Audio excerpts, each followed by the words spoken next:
नमस्कार दोस्तों, स्वागत है आपका मेरे चैनल राधा की आवाज में। आज की कहानी का नाम है वसीहत।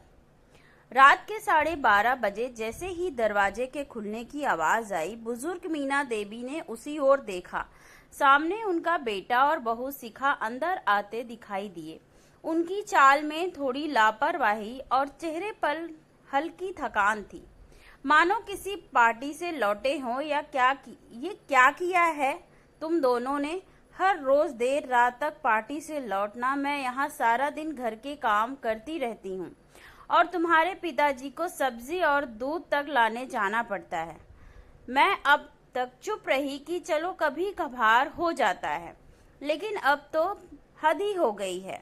मीना देवी ने थके हुए और निराश स्वर में कहा। अमित ने पहले अपनी माँ की ओर देखकर घूरा, फिर अपनी पत्नी शिखा की तरफ देखा। पूजा का चेहरा भी गुस्से से लाल हो रहा था।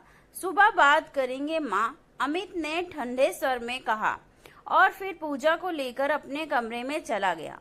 कमरे में अंदर जाते ही दरवाजा बंद हो गया और कपड़े बदलते हुए अंदर से आवाजें आने लगी। जीना हराम कर रखा है इन लोगों ने, अब तो बर्दाश्त करना मुश्किल हो रहा है। कुछ करना पड़ेगा, अब पानी सर से ऊपर हो गया है।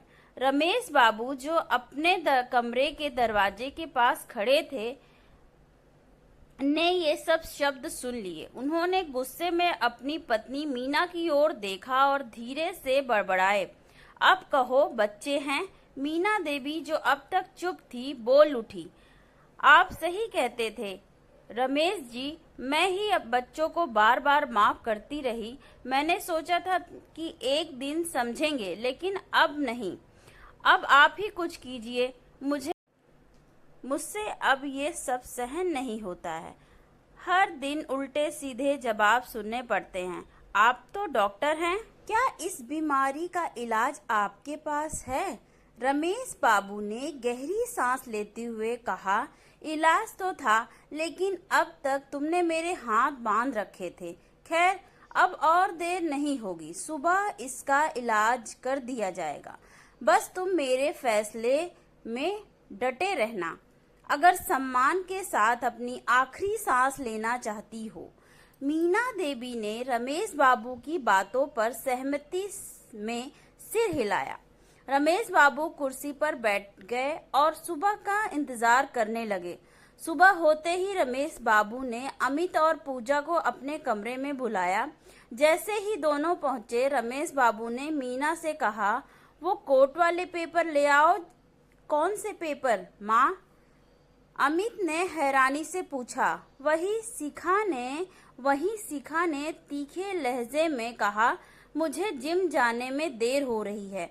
जो कहना है जल्दी कहिए, बस 2 मिनट की बात है बेटी। रमेश बाबू ने उठकर लॉकर से पेपर निकालते हुए कहा और फिर कुर्सी पर बैठकर चश्मा लगाकर पढ़ने लगे। ये कोर्ट के एग्रीमेंट पेपर हैं। अमित, तुम्हें याद होगा जब तुम्हारे 8वें जन्मदिन पर तुमने मुझसे सबसे महंगी बाइक मांगी थी, तब मैंने तुमसे ये पेपर साइन करवाए थे और तुमने बिना सोचे समझे सहमति दे दी थी। अमित और पूजा दोनों को अब चिंता होने लगी। पूजा ने अचानक सक्रिय होकर पूछा, इन पेपर्स में क्या लिखा है? रमेश बाबू ने मुस्कुराते हुए पढ़ना शुरू किया। इनमें लिखा है कि आजीवन अमित को अपने माता पिता की देखभाल पूरे सम्मान और प्यार के साथ करनी होगी और शादी के बाद उसकी पत्नी को भी। अगर किसी भी परिस्थिति में तुम दोनों अपने इस फर्ज से मुंह मोड़ते हो तो तुम दोनों को इस संपत्ति पर कोई अधिकार नहीं रहेगा। शिखा का चेहरा सख्त हो गया और अमित स्तंभ था। रमेश बाबू ने आगे पढ़ा, और इतना ही नहीं, अगर तुम दोनों हमारी सेवा नहीं कर पाओगे तो अमित को डॉक्टर बनने में हमने जो लाखों रुपए खर्च किए थे, वह भी ब्याज सहित हमें वापस करने होंगे और फिर तुम दोनों को यहाँ से चले जाना होगा। इतना कहकर रमेश बाबू ने पेपर की फोटोकॉपी पूजा के हाथ में थमा दी। फिर बोले, बेटा तुम्हें जिम जाने में देर हो रही थी ना, तो जाओ और फिर आराम से पढ़ लेना। पूजा और अमित दोनों के चेहरे पर डर की लकीरें साफ दिखाई दे रही थी।